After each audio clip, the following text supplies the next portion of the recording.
En esta ocasión vamos a estar hablando bajo el tema Jesús fue levantado por ti.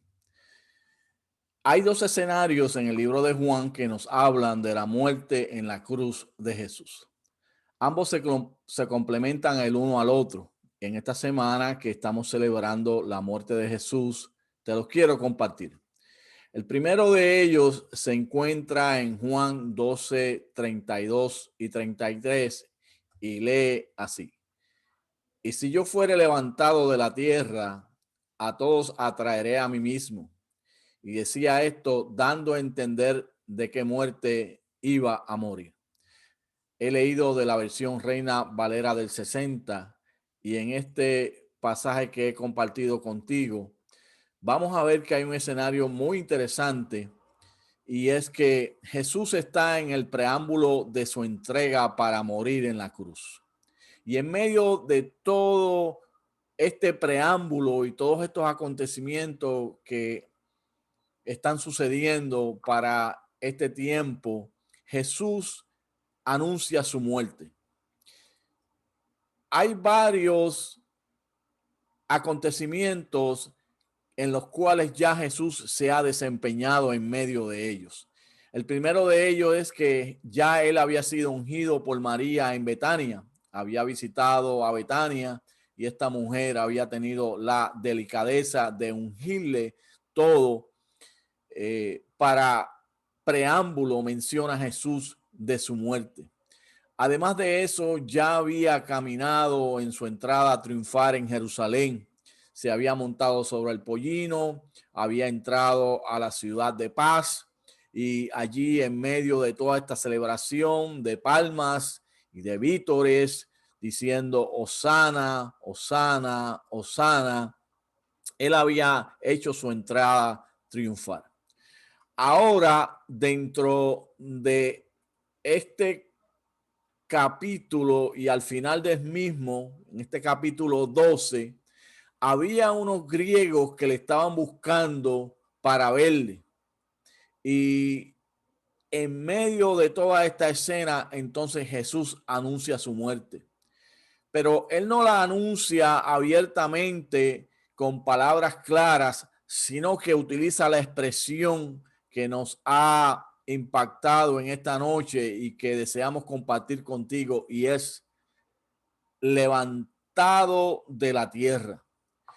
Pero, ¿qué quiso decir Jesús con esto de ser levantado de la tierra? En el verso, él dice que si yo fuere levantado de la tierra, a todos atraeré a mí mismo.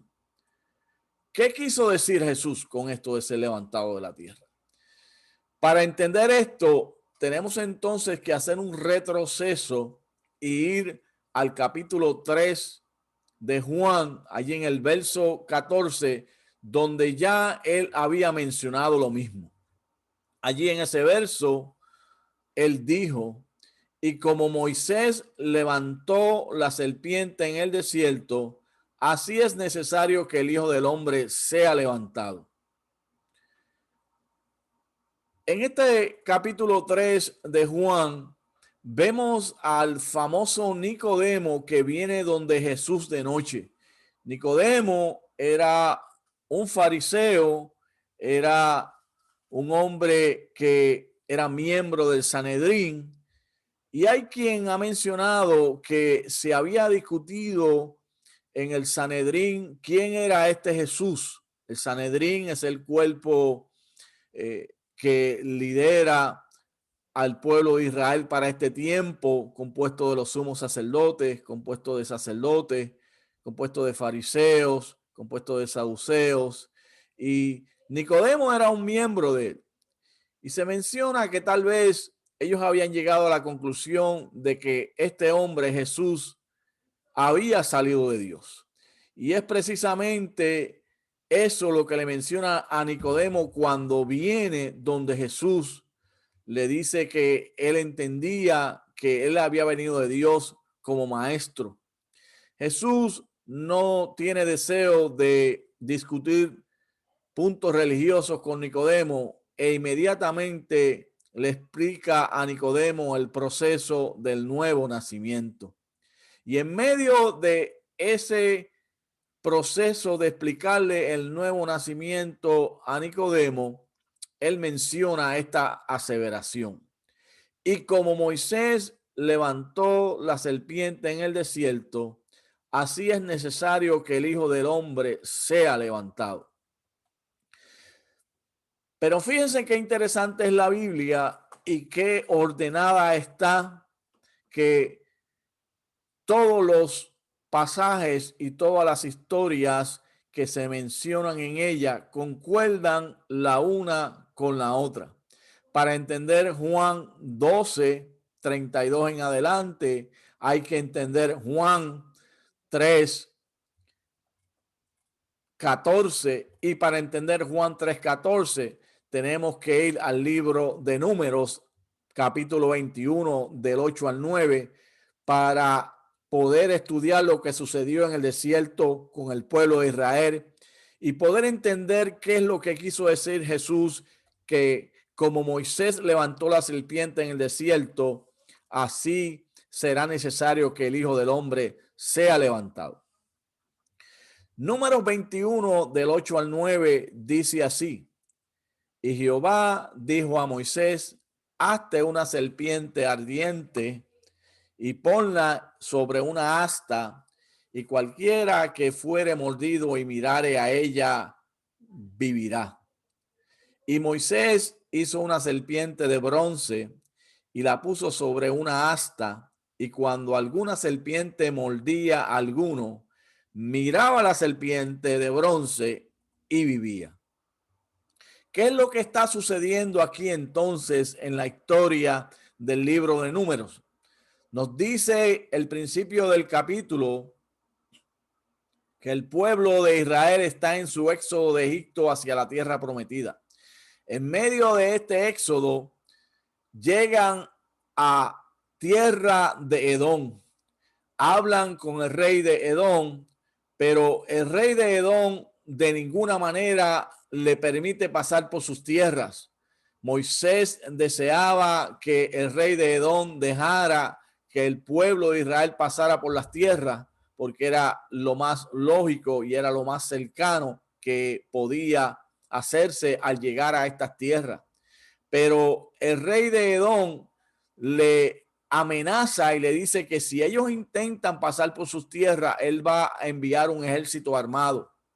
Ante esta situación, ellos se ven obligados a rodear la tierra de Edom para seguir su peregrinaje a la tierra prometida. Y entonces, cuando el pueblo de Dios protesta porque no tienen agua, no tienen pan y están fastidiados, esa es la expresión que utiliza el escritor en el libro de Números, están cansados ya del maná, ellos hablaron contra Dios, básicamente se rebelaron contra Dios. Cuando esto sucede, la respuesta de Dios fue enviar serpientes ardientes que mordían al pueblo y murió mucha gente. Hay quienes dicen que esto de serpientes ardientes es porque estas serpientes eran venenosas y cuando entonces mordían a los israelitas, estos morían. Así que Dios envió un juicio sobre el pueblo de Israel. Hay que tener mucho cuidado en cómo hablamos acerca de Dios y qué cosas decimos en contra de Dios, porque corremos el peligro de caer en el juicio de Dios. Y esto fue lo que le pasó al pueblo en medio de esta situación. Cuando el pueblo vio lo que estaba pasando, ellos entendieron que Dios los había castigado y vinieron arrepentidos donde Moisés y le pidieron a Moisés que orara a Dios para que Dios quitara las serpientes. La respuesta de Dios a Moisés fue que hiciera una serpiente de bronce sobre una asta y que cualquiera que fuera mordido y mirara a la serpiente de bronce iba a vivir. Y así lo hizo Moisés. Moisés edifica, o más bien construye, esta serpiente de bronce. Yo me imagino que Moisés, o los que construyeron la serpiente, la Biblia no explica, pero tiene que haber habido un proceso, porque se hace de metal. Hay quienes mencionan que se hace de bronce. Y cada vez que ese martillo estaba dando en el bronce, es como un tipo de Cristo siendo martillado en la cruz para morir por nosotros. Y cada vez que se daba un martillazo en ese bronce, pienso que Moisés pensaría que Dios había hecho esto para que el pueblo pudiera vivir. Cuando entonces nosotros aplicamos todos estos pasajes, el pasaje de Juan 12:32, donde Dios se ha revelado y ha venido una voz del cielo que dice que va a glorificar su Hijo una vez más, y cuando vemos a Nicodemo viniendo de noche a hablar con Jesús y le menciona a Jesús sobre toda la religiosidad que él entiende que Jesús presentaba, y Jesús le contesta que de la misma manera en que Moisés levantó la serpiente en el desierto, así el Hijo del Hombre tendrá que ser levantado para que haya ese nuevo nacimiento en el hombre. Y de la misma manera, entonces, que Moisés levantó la serpiente en el desierto para que todo aquel que mirara a la serpiente no muriera, de esa misma manera Jesús lo que quiso decir era que el que mire a Cristo con fe y acepte el sacrificio de muerte de cruz de Jesús, vivirá. Y repito, porque esto es el meollo del asunto de lo que te quiero decir a ti en esta noche. O sea, lo importante, lo central. Si no puedes entender nada más y si no escuchas nada más, yo te confronto para que escuches esto.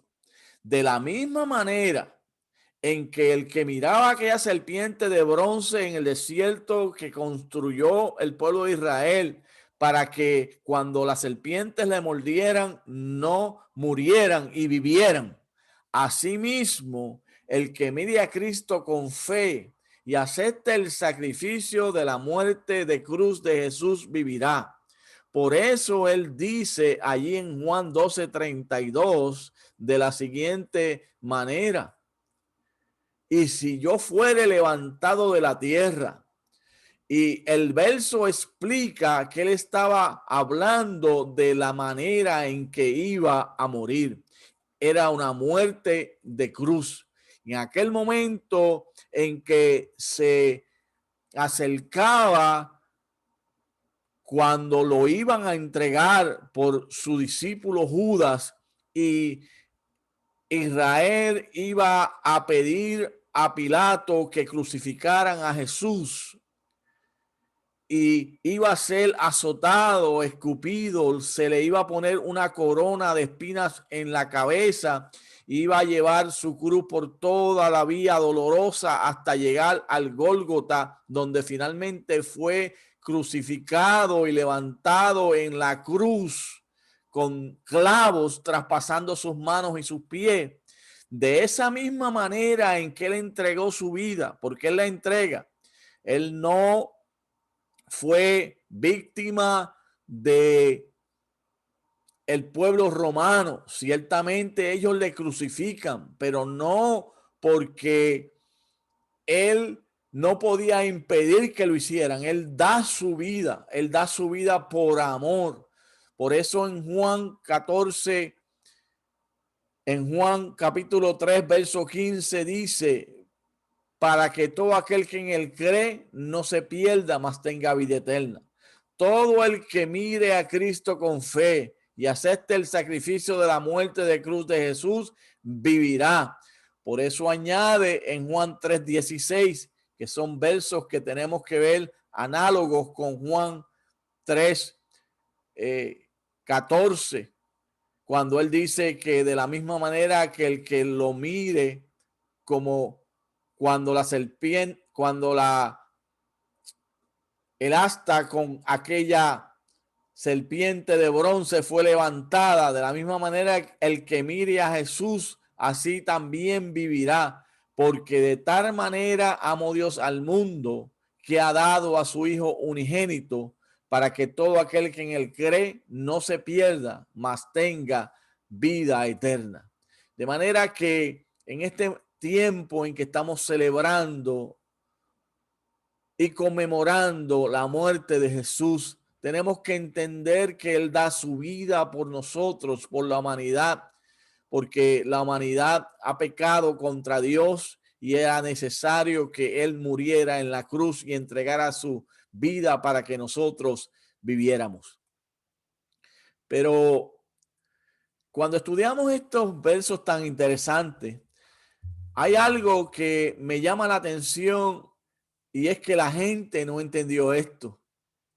Aquellos que les rodeaban cuando en el capítulo 12 él menciona que era necesario que él fuera levantado para que tuvieran vida eterna. La gente le respondió de la siguiente manera: nosotros hemos oído de la ley que el Cristo permanece para siempre. ¿Cómo pues dices tú que es necesario que el Hijo del Hombre sea levantado? ¿Quién es este Hijo del Hombre? Lee allí en Juan 12:34.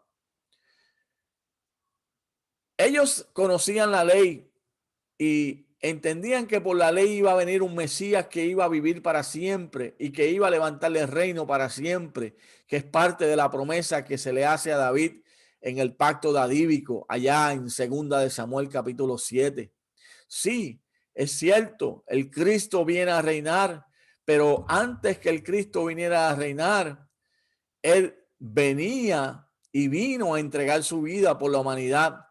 Y la pregunta que le hacen ellos es: ¿quién dices tú que es el Hijo del Hombre? ¿Por qué dices que es necesario que el Hijo del Hombre sea levantado? Cuando estudiamos esta expresión del Hijo del Hombre, nos damos cuenta de cómo Dios se ha identificado con el hombre y ha presentado al Hijo de Dios como el Hijo del Hombre, para que el hombre se identifique a sí mismo en la humanidad de Jesús y pueda entender que a través del sacrificio de Jesús, cuando sea levantado de la tierra, si él lo mira y por fe cree en él, pueda entonces ser salvo. Y la pregunta que le hicieron fue: ¿quién es este Hijo del Hombre? Y es maravilloso y interesante porque entonces vemos que en esa misma encrucijada se encontró la mujer samaritana en su conversación con Jesús allá en Juan capítulo 4.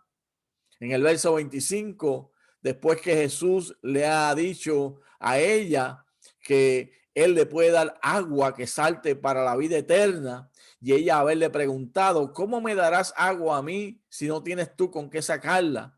Y él entonces le sigue hablando y comienzan a hablar y a dialogar sobre la adoración, y Jesús le dice que es necesario que el que adore a Dios adore en espíritu y en verdad, que nada tiene que ver con el templo en Jerusalén, ni tiene que ver con el lugar de adoración en Jericín que han levantado los samaritanos. Entonces aquella mujer le dice: sí, le dijo la mujer, sé que ha de venir el Mesías, llamado el Cristo.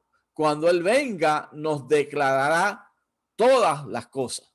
Y Jesús le contesta: yo soy el que habla contigo.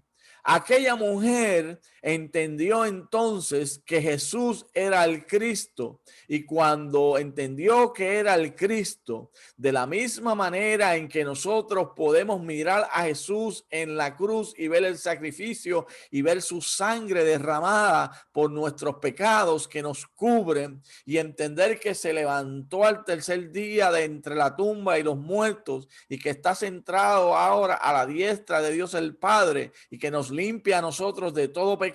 De esa misma manera, aquella mujer fue por medio de la revelación de Dios en Jesucristo, entender que ese Cristo era el Mesías y salió corriendo para el pueblo donde vivía a contarle a todos lo que le había dicho este hombre. Jesús, el Mesías. Además de eso, hay un ejemplo en la Biblia que también nos menciona la contestación correcta a esa pregunta y no va a sorprender quién fue el que lo dijo.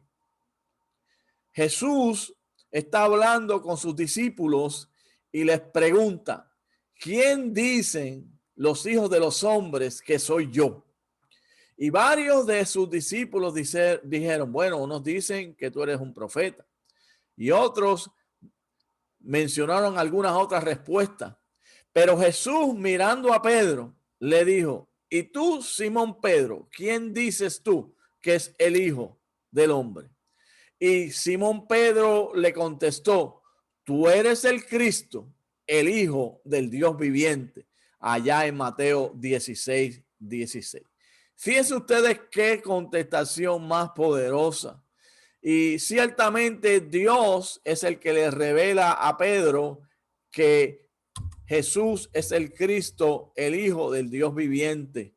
Y en esta contestación vemos que esa debe ser la respuesta que debe tener la humanidad para Jesús. Jesús es el Hijo de Dios, el Hijo del Dios viviente. Y en medio de esta semana donde hay esta celebración sobre la muerte de Jesús, queremos concientizarte que Jesús no fue un religioso más, que no fue un hombre que vino a la tierra y que meramente murió en la cruz. Jesús es el Hijo de Dios que dio su vida por ti y por mí para que tú puedas entender y puedas reconocer que así Él desea darte una oportunidad para ofrecerte la vida eterna. En resumen, todos estos versos que hemos leído y estudiado revelan la muerte de Jesús en la cruz. Jesús dio su vida en sacrificio. Jesús fue levantado por ti. En su muerte, Él llevó tus pecados por su sangre, resucitó al tercer día y te puede limpiar de tus pecados. ¿Cuál será tu respuesta? ¿Será como los que lo escucharon cuando Él dijo que era necesario que el Hijo del Hombre fuera levantado de la tierra? Su respuesta fue, ¿quién es este Hijo del Hombre? ¿Será tu respuesta como Nicodemo que decía, sabemos que has salido de Dios? ¿Será tu respuesta como la mujer samaritana? Cuando venga el Mesías, Él nos declarará todas estas cosas. ¿O será tu respuesta como Pedro? Tú eres el Cristo. En esta noche, Dios te ha revelado como a Pedro a través de la revelación divina, de su palabra, de su sacrificio, que Jesús es el Cristo, el Hijo del Dios viviente. Acéptalo, dale tu vida para que vivas, dale una oportunidad para que Él trabaje en tu vida y dale una oportunidad para que Él así te dé la vida eterna. Juan 3:14 dice que todo aquel que en Él cree no se perderá y tendrá vida eterna. Juan 3:16 dice que Él dio a su Hijo para que todo aquel que en Él cree no se pierda, mas tenga vida eterna. Jesús dijo que todo el que le mirara a Él cuando fuera levantado de la tierra tendrá la vida eterna. Jesús le dijo a aquellos hombres que le rodeaban que el Hijo del Hombre era necesario que fuera levantado para que todo aquel que le mirara tuviera la vida eterna. En esta noche, dale tu corazón a Jesús. En esta Semana Santa, la llamada Semana Santa, dale tu vida a Jesús para que realmente tú puedas vivir una vida santa, separada para Dios, una vida donde la sangre de Jesús te limpie de tu pecado y tú puedas vivir para Jesús, porque Él entregó su vida por ti en la cruz del Calvario. Oremos al Señor. Amado Dios y Padre Celestial, te damos gracias, Señor, en esta hora por tu palabra. Gracias por tu sacrificio. Gracias por tu muerte de cruz y gracias por tu amor poderoso. Te pedimos, Señor, que tú seas glorificado en medio de las vidas que no te conocen y que tú te reveles como te le revelaste a Pedro, para que ellos puedan entender que tú eres el Cristo, el Hijo del Dios viviente, que tú eres Señor y Señor de señores, que no hay nombre dado a los hombres bajo el cielo, ni aún en la tierra, ni aún debajo de la tierra. No hay otro nombre en el cual podamos ser salvos. Por eso, Señor, glorifícate de manera especial y bendice, Señor, a todos aquellos, Señor, que han estado escuchando y viendo esta programación para la gloria y para la honra de tu nombre, en el nombre de Jesús. Amén y amén.